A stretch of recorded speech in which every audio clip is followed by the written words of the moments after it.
You're listening to AM 950 KTNF, the progressive voice of Minnesota. This is The Gailey Show, or you're watching us on YouTube. I'm JP Derabagosian. We're your answer to the question, what queer thing can I read, watch, or go to this week in Minnesota or beyond? Today, I have Joel Sass from Open Eye Theater, who talks to us about their upcoming show, The Dr. Wee Woo Show, and we talk about queer puppets. Then author Adib Khrorram joins me to talk about his new YA novel, The Breakup Lists. But up first, I have a wonderful interview with Harrison David Rivers, who is a Minnesota-based playwright. His new play, A Unique Assignment, is opening at the History Theater this weekend, March 16th, and it will run there until April 7th. Harrison David Rivers, welcome to The Gailey Show, and tell us all about A Unique Assignment. Unique Assignment is a history theater commission. It is about two men, Henry Gallagher and James Meredith, and the ways in which their lives sort of collide at Ole Miss University in 1962 as Meredith is seeking to integrate the university. Henry Gallagher is a Minnesota native, a Minneapolis native, and he was the head of James Meredith's security detail. Sort of one of those like really interesting stories that like you would never know if you sort of like didn't lean in or weren't at some point exposed to his memoir. But he was the head of his security detail. And so the play is sort of about their relationship, but also just about like this Minnesotan man sort of being exposed to Southern culture and sort of being at the epicenter of a huge event with like not really knowing that he's at the center of a huge event until it's happening and until afterward. So it's a fun story. So for folks who don't know the playwriting world, when you say commissioned, like, did you know about this story and were looking to write it, or did History Theater have the story and they asked you to write it? Yeah, History Theater came to me. Ron Peluso, who is the former artistic director, took a meeting with Henry Gallagher, and Henry was sort of telling him stories of his life, thinking that maybe there was a play there, and he happened to mention that he was at Ole Miss when it was integrated. And Ron was like, that's the story. That's the one. And so then Ron reached out to me and said, is this something you'd be interested in? And I said, most definitely. And so this was commissioned, or we started talking about it in 2018. It was, I think, commissioned officially in 2022, sort of like post-pandemic. And now it's going to be a living, breathing thing. That's so exciting. Congratulations. Thank you. And how can people go about finding tickets? I believe you can go to History Theater's website, historytheater.com, and should be information about the play there, the cast, special events, and also tickets. So I want to ask you then, did you know about the story prior to, like, the main plot points of the play prior to writing it? I knew about James Meredith, so I feel like I had a sense of who he was and what he had accomplished. I didn't know about Henry Gallagher at all. It actually hadn't even occurred to me that, I mean, once you know that he had a security detail, it makes perfect sense that he would have a security detail. But what's fascinating is that, I mean, Henry Gallagher was 23. He was like a young guy. He was not terribly high ranking in the army, but he was seen as someone who was smart. He was seen as someone who was resourceful, and he just sort of got thrown into this high pressure situation. This 23-year-old man sort of being asked to keep this guy alive, and to sort of figure out how to do that. And I think the other thing that's really sort of interesting, fun for me is that he was asked to do it while like not drawing any attention to James Meredith. So James was supposed to be able to like walk around campus like he wasn't being guarded. So they had to figure out like creative ways to sort of stay in the background so that he could have a student experience, a traditional student experience on campus. So the play sort of details the sort of mundaneness of every day and also the sort of problem solving that they had to do to make sure that Mr. Meredith had sort of a normal college experience. I mean, he didn't have a normal college experience, but as normal as possible. Well, so what surprised you the most when you got into the research of this and started writing it? I think I always assume that there's a plan and that people know like how to do the things they're being asked to do and that they are being set up for greatness. But this is like the first half of the play is really sort of funny because he gets this order, like, you're going to Mississippi. And he's like, what? I don't know anything about Mississippi. Right. And they didn't have maps for him. So he had to figure out how to get to Mississippi. I mean, it was just sort of, it was a glorious mess, really, like they didn't know anything and they didn't know what they were walking into. So I think that is like the most surprising thing, that, there just wasn't really a plan. They just needed to protect this guy. Like that was however you're going to do it, like, just figure it out is actually like, I think what his like captain said to him, just figure it out, Okay. And did you get to meet with him and sit down and talk with him? I have met Henry. We also email. He's like really excited that this is happening. He'll be here, for opening, which is really, really wonderful. James Meredith's, wife will be here also. So it's been a real community effort. Which I think sometimes these commissions, that's what's lovely about them, is that you're often working with people who are still living and breathing, and they have their fingers and their toes in the work too. So it does feel like a collaboration. Well, congratulations. Thanks. I am curious, like, what is one part in the play that you're most proud of? Either as a playwriting, like as a writer, or as a moment for the audience.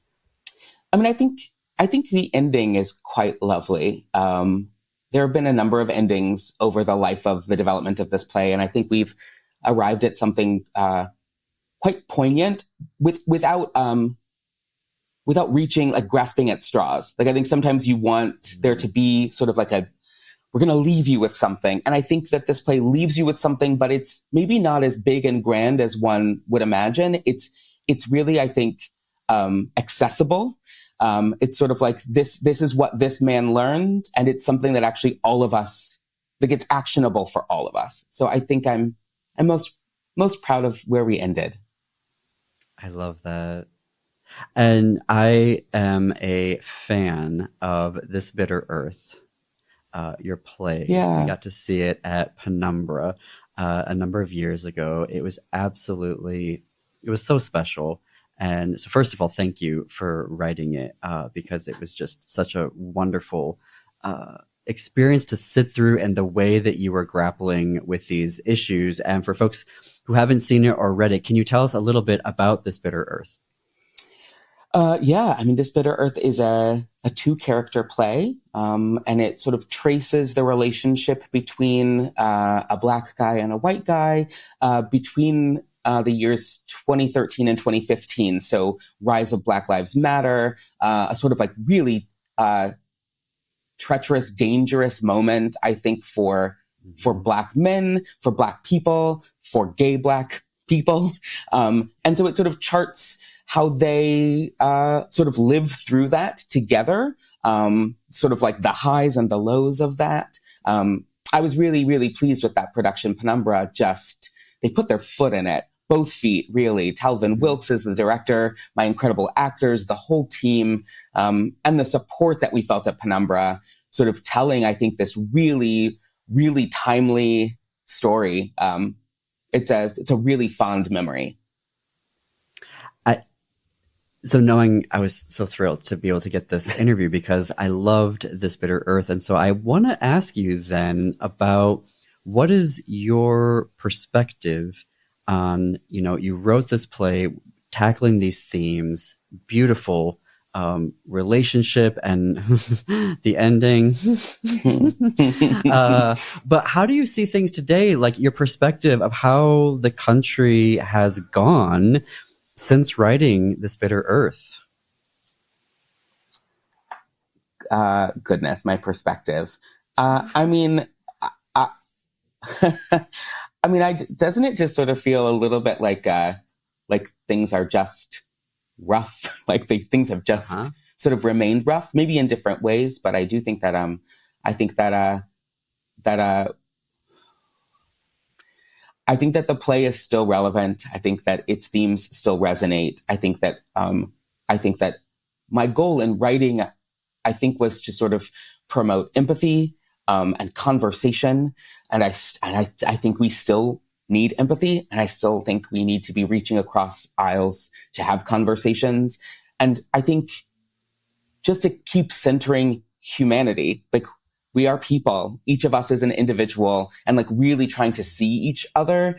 I think sometimes we forget that like your neighbor is another human, like as human as you are. And and hopefully like all plays are doing that. I do think that that is a thing that theater does. Like theater, like first of all, you have to go there. So you're in person with other people, other bodies, you're experiencing a thing.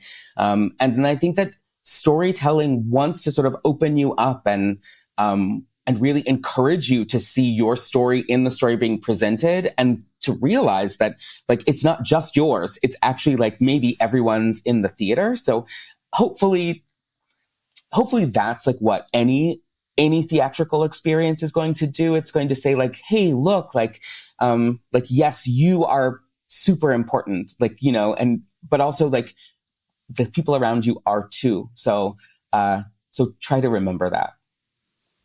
What role do you see the theater having right now in supporting the queer community and also galvanizing us to, you know, fight back?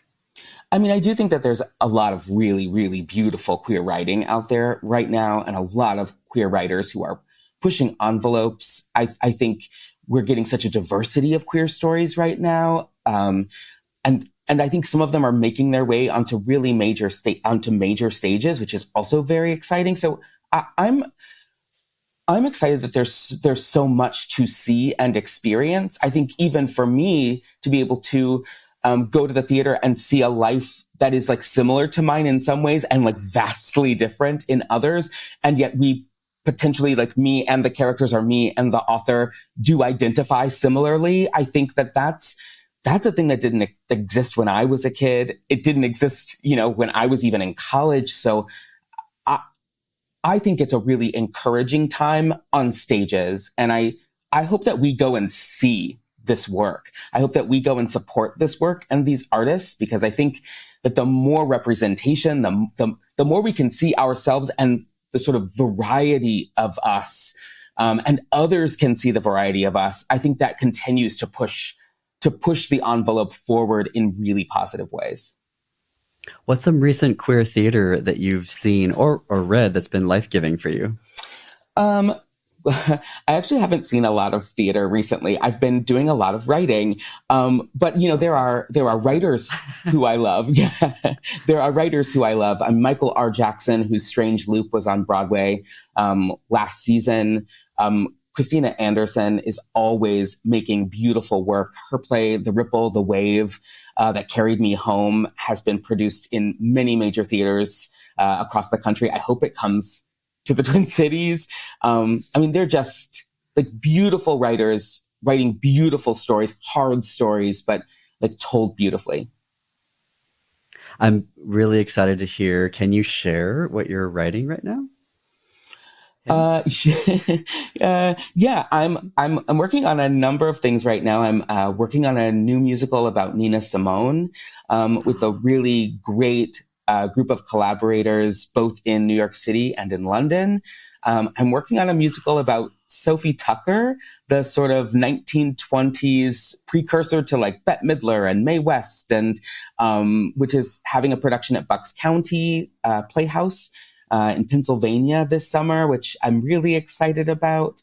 And then I'm working on a number of plays. I have commissions at Roundabout in New York City and Jiva Theater in Rochester.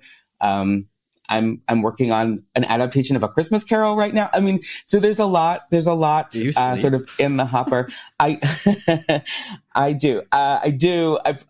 You know, I sometimes think that maybe I sleep too much because I really should be making much more progress. But I feel really blessed to be able to dip my toe into so many worlds right now, and to try to find new ways to tell old stories and creative ways to sort of bring lives that we don't know all of the corners of to the stage.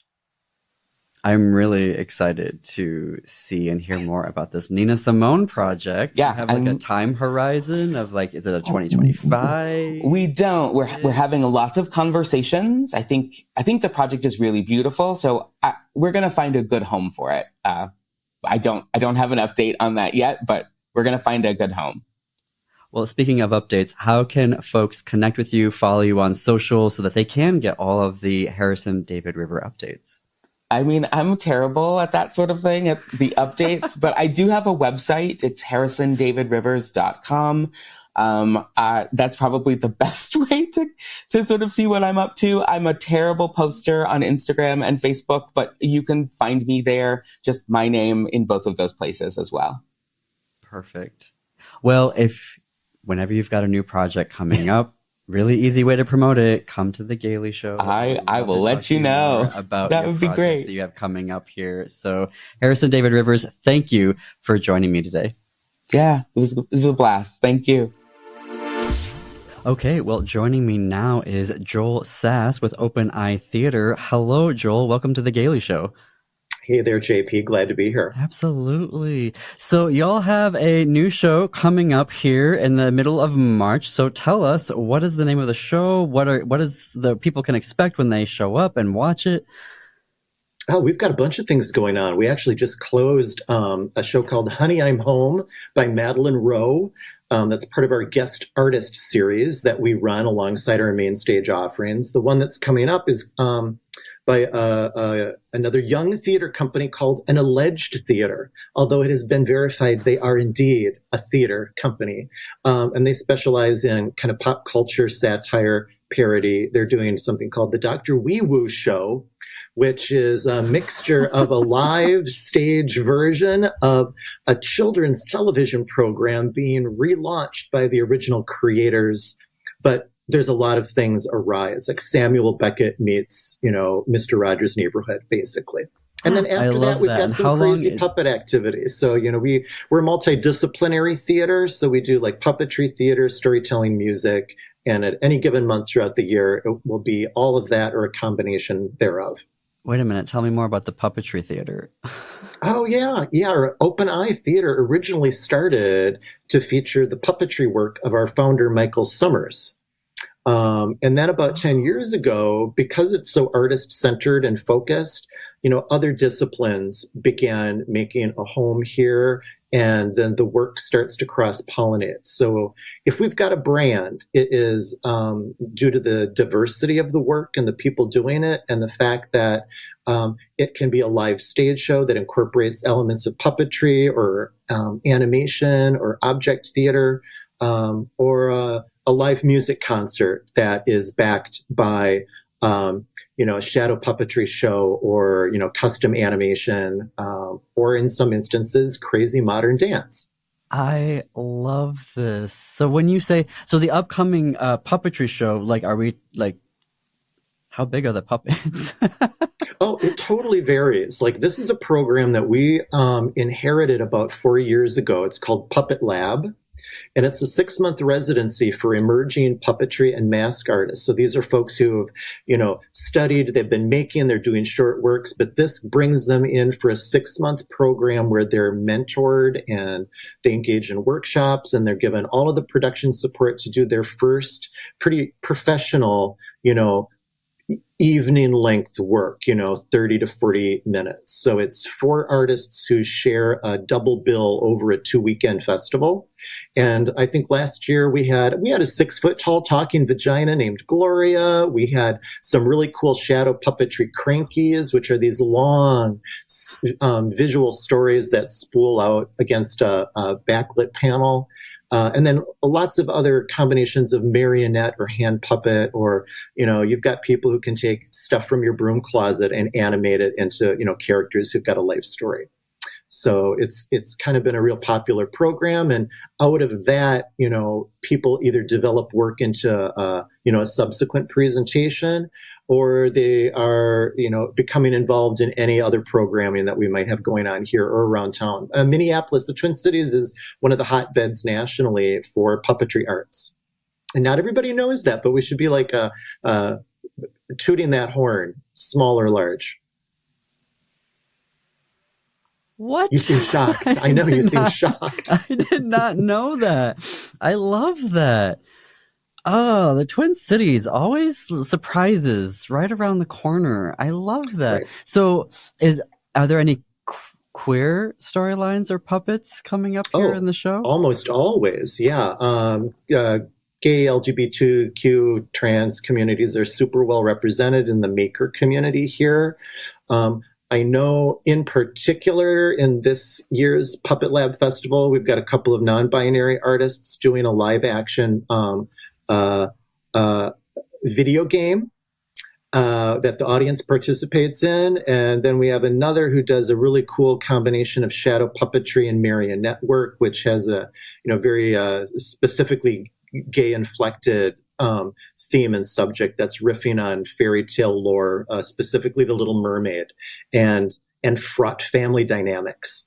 Those go hand in hand always, I think, in the world of fairy tales and puppetry. Oh, yeah. Absolutely, they do. Absolutely. So, when are these shows debuting at the Open Eye? They're going to show up in the middle of April, so they're heading into their last month. And because I'm in our office, I'm going to glance over here at the wall calendar, so I can say it's going to open April 11th and play through the 24th of April. And there'll be 2 pairs of artists who perform on the same night, but on separate weekends. So like you can come one weekend and get one crazy show, and come the second weekend, it'll be 2 other artists doing 2 things that are completely different. I love that. That is amazing.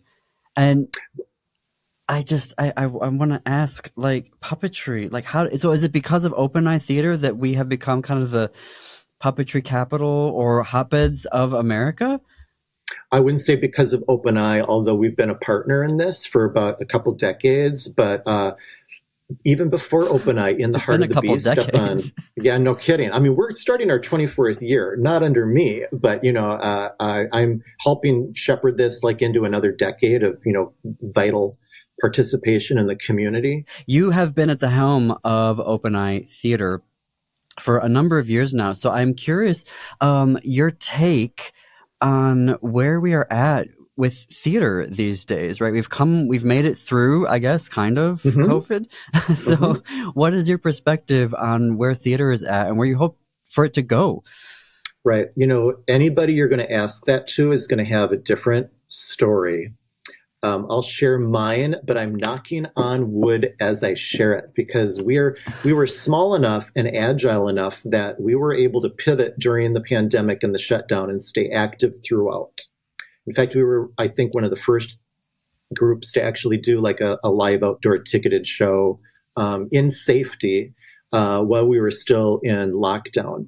And part of that's because, we're small. And part of it's because we had some cool partners who said, hey, come play on our rooftop or our green space. So I feel if we were lucky to stay active during the pandemic, so we didn't lose fans and patrons. In fact, we gained new ones.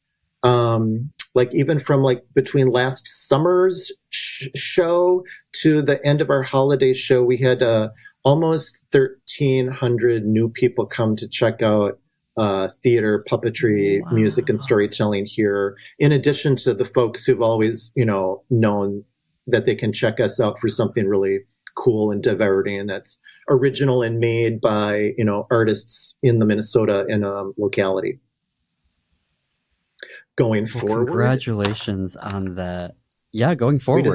Going forward, we want to keep expanding the circle of who gets to sit at the head of the creative teams for various projects. I think we've had a history of some pretty broad range of voices that get to speak their experience or take us on a journey. But, there's always folks who've been underrepresented, and we do mindfully try to curate, opportunities for those folks to discover that this could be one of their creative homes in the Twin Cities. And we're one of the groups who has a fairly large base of intergenerational programming. So the shows we do are ones that you could bring, the kids, the parents, and the grandparents to, everybody has a great time. Not everybody's getting the same show, if you know what I mean. There's like some stuff that will escape the attention and appreciation of the youngsters that registers, in a really pleasing or provocative way for those who are older. So we want to kind of keep going along those lines. And we've grown to do about 4 to 5 what we call main stage shows a year. Those are things that will run for 4 to 6 weeks and be fully produced. And then another 8 to 10 partners in our guest artist series. And those are things that could run a week or 2 weeks. And we support them either by presenting them, or if they have a great show but no resources, we find a way to provide what's necessary to make the show, keep the theater running, and make sure the artists are compensated for the work that they're creating.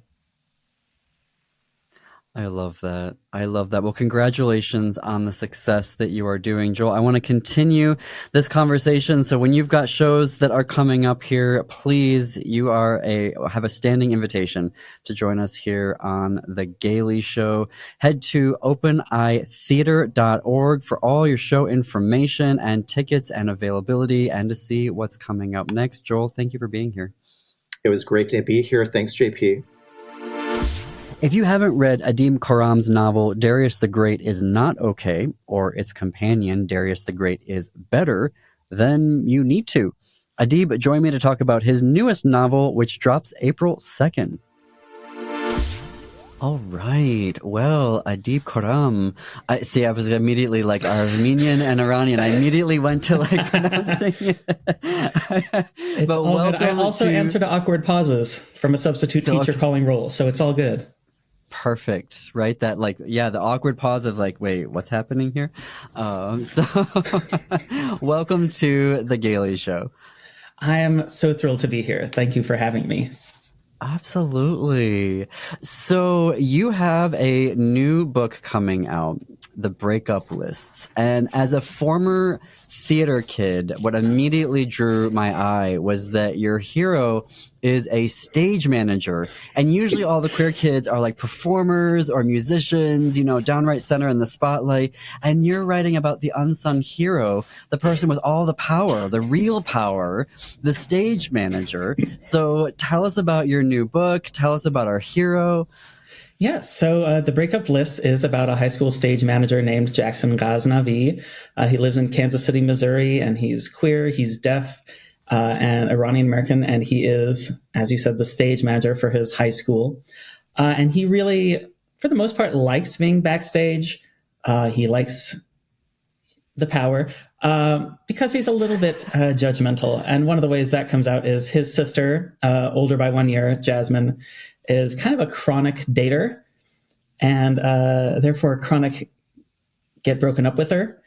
And so to help his sister deal with this, he just thinks he'll be helpful by making lists of all the faults of her ex-boyfriends, so that if he repeats them often enough, she won't regret that they dumped her. And he calls them his breakup lists.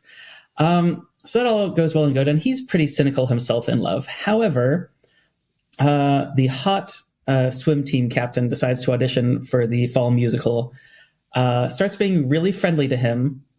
And Jackson's like, I don't know what to do with this. But this is like the first actor that's been nice to me because most of the other actors are rude. And then the actor Liam starts dating Jasmine. And Jackson's like, oh, this isn't good, especially when he realizes he has a crush on Liam. But inevitably, Liam and Jasmine do break up. And suffice it to say, drama ensues. So what I love is that you also made Jackson Iranian American, and I folks, longtime listeners, right, of the show will know that I founded the Queer Armenian Library because that was just trying to find anything that was about Armenian Americans. And so I'm curious, as an Iranian American, and knowing, doing my own search, that representation of Middle Eastern and Swana characters and authors is not what it should be. So tell me about representation of Iranian American characters, particularly in queer YA lit. Yeah, I think all queer Iranian American authors, especially in the kidlit space, owe a huge debt to Sarah Farzan, who is the first Iranian author I read, and certainly the first queer Iranian author I ever read. She wrote Tell Me Again How a Crush Should Feel. I really feel like I'm following in her footsteps. And there's actually several other queer Iranians writing in kidlit now. There's Abdi Nazemian, who just won a Stonewall Award. There's Arvin Ahmadi. There's Parisa Akhbari, whose debut comes out this month, I think. There's more of us than there ever used to be. And I think that's really incredibly exciting. But I also know that there's like lots of Iranians, and even amongst us, we cannot tell every story that's out there. And at the end of the day, I think my hope is that with every book I write, I'm prying the door open a little farther for more queer Iranians and more Swana people in general to be able to tell their stories. And ideally, to show that there is, in fact, a market, that there are readers for those stories as well. Because publishing, like many businesses, is very risk averse. And so they like to know that if they publish a book, people will actually buy it. And I think I've been lucky to have some success in my career. And I feel like it's really important for me to be paying that forward and making sure others succeed as well. Oh, I love that. I love that. So tell us, when does the book drop? How can they order it? The book drops April 2nd, 2024, and people can order it pretty much wherever books are sold. Their local independent bookstore is certainly like the best bang for their buck, but there's also Barnes and Noble and the Great River website owned by, I think, the world's richest man. I think he finally outpaced the guy who bought Twitter again. So, or even just your local library. Ask them to get you a copy if they don't already have it ordered. I have a question around, I want to follow up on that idea of representation, but also because you are a YA author and we are dealing with this massive, coordinated, maybe by a small group of people, but still coordinated effort to ban YA books and like anything LGBTQ from, preschool on up to, 12th grade and further if they could get their way. So what has that experience been like for you, however, as a YA author and publishing these books that are unapologetically queer? It's, it sucks, first of all. Like, it just sucks. There's sort of a pervasive misconception that having your book banned is like great for sales or great for you psychologically. And both of those could not be more true. There was a list that came out in Texas that is frequently referenced that had like 800 books on it that had been banned or challenged. And of those, maybe one or two got the kind of media attention that made people go and say, oh, I wonder what this banned book is all about. The other 798, those books are just quietly removed from shelves, or people just don't buy them in the first place because they're worried about getting flack from parents or administrators. And also, when you write for children, usually you're writing for children because you care about them, because you subscribe to the radical notion that children are, in fact, people that deserve autonomy, the ability to explore the world in safe ways, which books are a safe way to tackle tough topics.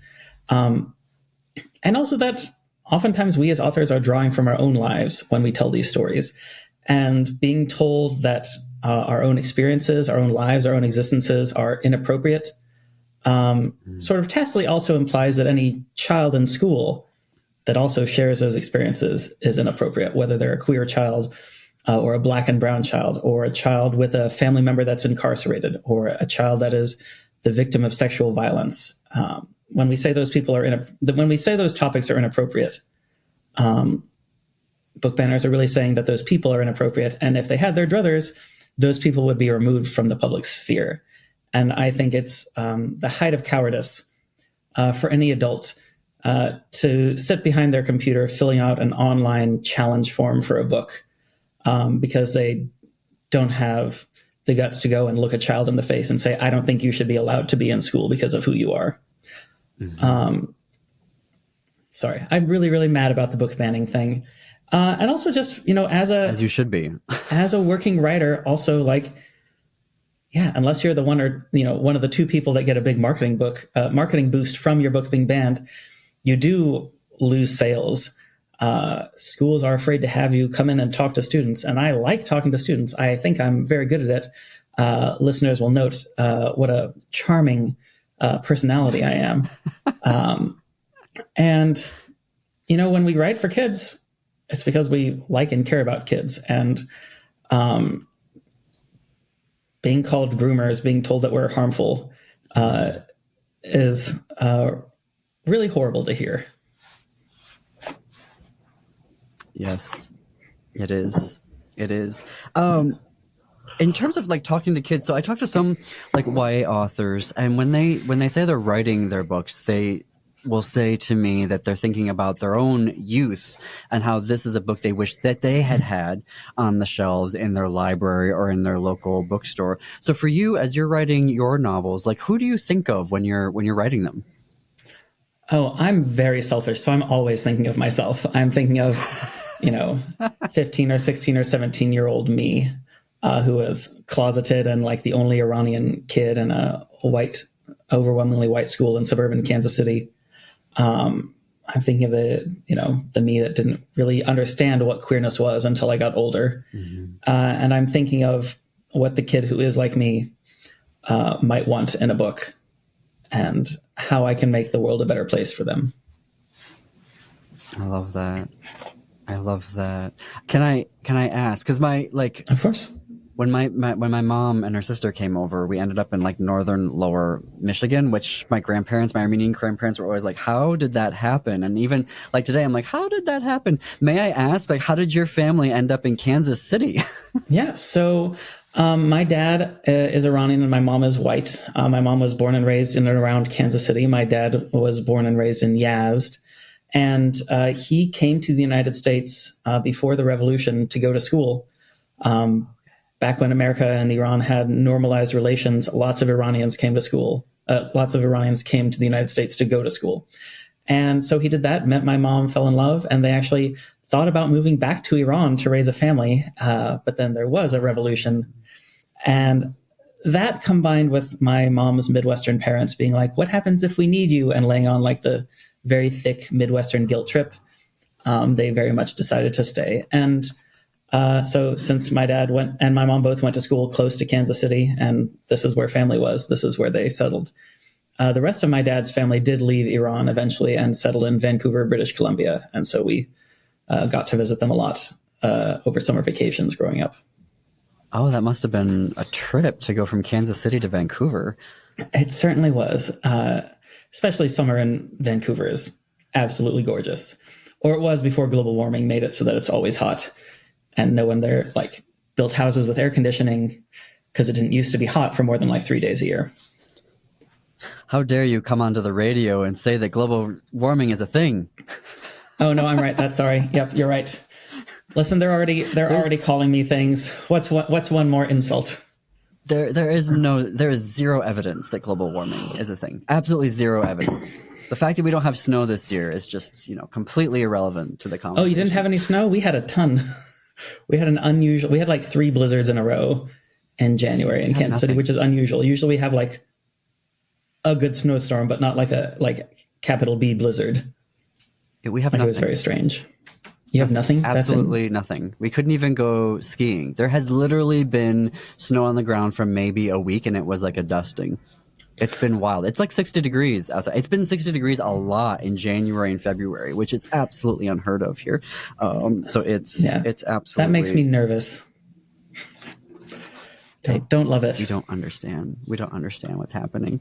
And that's part of the point, is that we don't understand. Something that I do understand, though, as I feel like YA lit, particularly queer YA lit, I feel is some of the most innovative and revolutionary queer writing that we've got going on right now, because there are so many, not just tropes, but themes and identities that that you all are able to engage with in ways that I don't feel necessarily that adult fiction has really caught up to yet. But I'd be curious, like, your take on that as a published YA author. Like, do you feel like you have more freedom in the space? Because sometimes it feels like there's a lot more freedom to do some work that hasn't been done elsewhere or before? I'm always hesitant to say that things haven't been done before or elsewhere. Okay. I get where the sentiment comes from, but also like the more I do this, the more I learn, like how many people have been systemically excluded from access to the traditional lanes of publishing, which is, a big five, how it puts out your book. And so many of these stories that we're now starting to see traditionally published in Kidlit have existed for years and years, but were independently published. And so I think it's important to always acknowledge that that I occupy a position of historical privilege, and that I'm able to tell these stories the way that I want and get them out in the world the way that I want, in a way that the folks that came before me hadn't. That being said, I do think queerness is a liminal experience, and queer people are used to holding multiple truths in their mind at once, whether that's multiple conceptions of family, multiple conceptions of the people around us, multiple conceptions of how love can work. And I think that is fertile ground for storytelling. And I think because being a teenager is in itself such a liminal time, I think Queer YA Lit has some really unique tools that it's able to deploy to tell really amazing stories. I think the nature of coming out and what it can be, what it could be, what it should and shouldn't be has just blown my mind when I read it in YA Lit. Like just the way of, and probably because the characters and the situations are all engaging and coming out in ways that maybe, adult fiction, quote unquote adult fiction, hasn't had to deal with, at all. But like the whole idea of coming out has just been wild to read about in YA Lit, of even the idea that we like, what is coming out anymore? You know what I mean? Like there's so like to a certain degree, like queer people have been quasi public enough or out enough that maybe coming out isn't having to be as big of a thing anymore, right? As it used to be, or even a thing. Like, and that blows my mind to think about, like, in 20, 25 years, if the planet hasn't burned to a crisp, that there may not even be coming out as a thing, that people may be thinking about it as, that was something that had to happen in previous generations, but that's not something that we need to do anymore, which... That sounds magical to me. I love a queer normative future in our little underground bunkers. Or I guess mountaintop ski resorts as the oceans rise, who knows? Oh, I know, right. But I agree. And I think certainly, you mentioned that adult books tend to lag behind. And I think one big reason is that 10 years ago now, a group of authors formed an organization called We Need Diverse Books, advocating for diversity and equity and inclusion in children's literature. And they've been pushing hard for change. And that because it was a group of kidlit authors, that is where the change kind of started and was centered. And though it's slowly trickling out into other genres have even more entrenched straight white people in them than Kidlit did. One need only, look at various versions of, Hugo Award drama, and there have been many versions of that drama to know what's up with adult publishing. In fact, I think this year they might have done some light treason, so who knows? That's an Arrested Development reference for your listeners, but also not at all a joke. Like, might have actually been some light treason. Oh. Yeah, you can Google it. It's amazing. Yeah, we'll have to Google that. I'm curious, where would you like to see YA Lit, queer YA Lit go? Oh. I love seeing more and more of it. I love seeing people who haven't had the chance to tell their story get to tell it. There's a kind of constant refrain that happens in publishing in general, and unfortunately a lot of queer people have picked up this habit of taking a trope or taking a topic and saying, we're over that, we're moving on to the next thing. And usually that happens when white authors have had that toy for a while and they're done with it, and therefore They don't think anyone should ever play with it again. I think of it was a couple of years ago when I don't remember who it was, but there was a white author who's like, "Queer joy is over. We're only doing queer wrath now," which is a amusing sentiment to have, but harmful if Black and brown authors haven't had the chance to explore their joy and are being told that their joy is passé because all the white people are ready to move on to wrath now. I find that troublesome, and I think I often hope for a little more self-reflection from the white folks in the queer community. That just because they got their jollies doesn't mean everyone has gotten their jollies. Oh, can I say that? Yes, because we're on the podcast part of it now. But I don't understand where. Suck at FCC. You can't monitor me anymore. When did queer joy become saturated enough that we could even dare? I mean, were there like 12 books in 1 year, and then suddenly we decide that queer joy isn't a thing anymore, and now we've got to move on? Like, that seems really audacious to me that, a couple people would suddenly decide that we've somehow had enough of something and now we're going to move on. My experience has been that people love being loudly wrong on the internet. I say as I'm talking on the internet. Oh no, have I set myself up here? Right. I'm about to step on a series of rakes.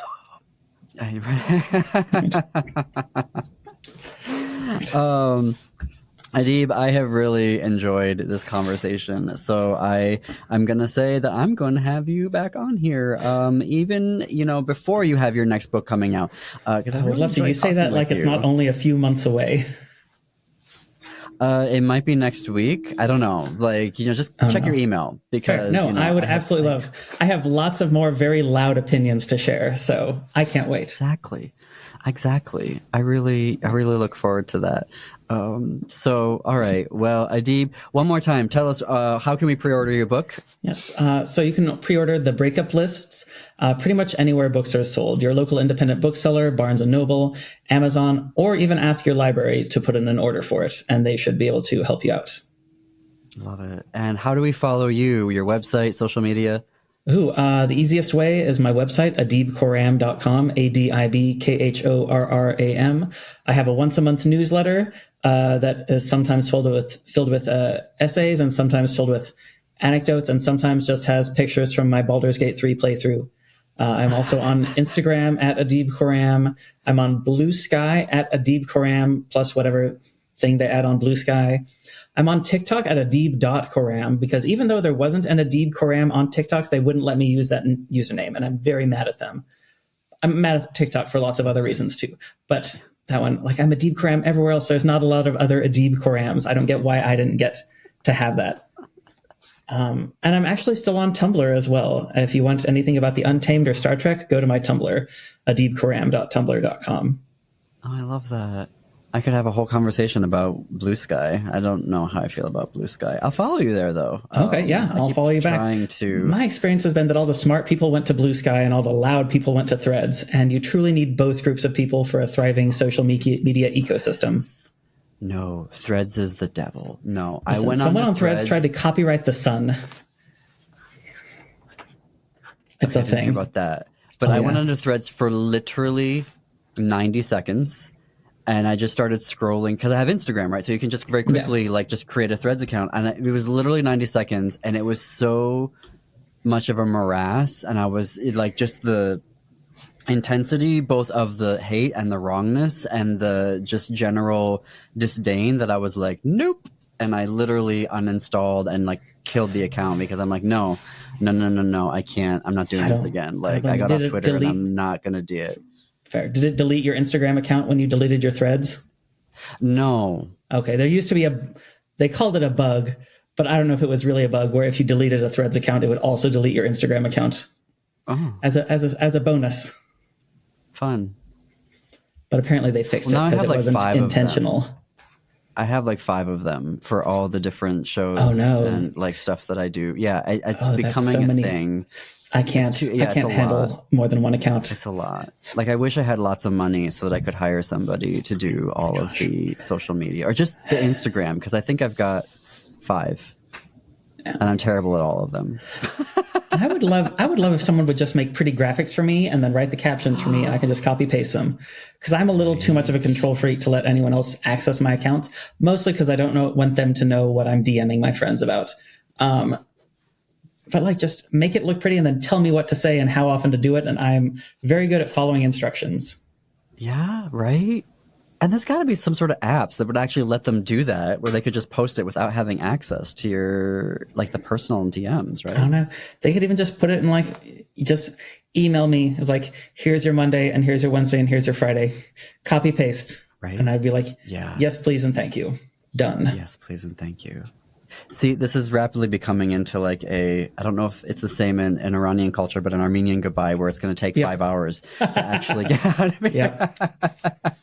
Yavash, Berim. Let us slowly start thinking about going. I can feel it happening, but I want to be mindful of time. So, Adib, thank you so much for being here today. We're going to see you very, very soon. I feel it. My pleasure. Thank you so much for having me. You can pre-order the breakup lists at our bookstore powered by bookshop.org. Go to bookshop.org/thisqueerbook. Coming to the Walker Arts Center is a new performance piece called Black Hole. It will be there March 21st through the 23rd. The artist is Shamel Pitts. Shamel identifies as gay. Shamel is a performance artist, a choreographer, a conceptual artist, a dancer, a spoken word artist, and a teacher. Black Hole is an enchanting performance crafted by Shamel and skillfully executed by his artistic collective Tribe, who are based in Brooklyn. Drawing profound inspiration from Afrofuturism ideals, this is, y'all, a truly mesmerizing piece, which weaves together dance and soundscapes and video projections and light design. I mean, it literally transcends. We have some absolutely stunning photos from the performance that you can see on our YouTube channel. For those of you on YouTube, you're seeing them now. The performances are Thursday through Saturday, March 21st through the 23rd, 8 p.m. Tickets are $20, but there are no additional fees. For more information, head to walkerart.org. Well, that's our show for today. Thanks everyone for listening and or watching. Our podcasts are executive produced by Jim Pounds, creative and accounting support provided by Gordy Erickson, production, distribution, and marketing support provided by Brett Johnson, Chad Larson, Laura Hedlund, Jennifer Ogren from AM 950. You can find us on social media.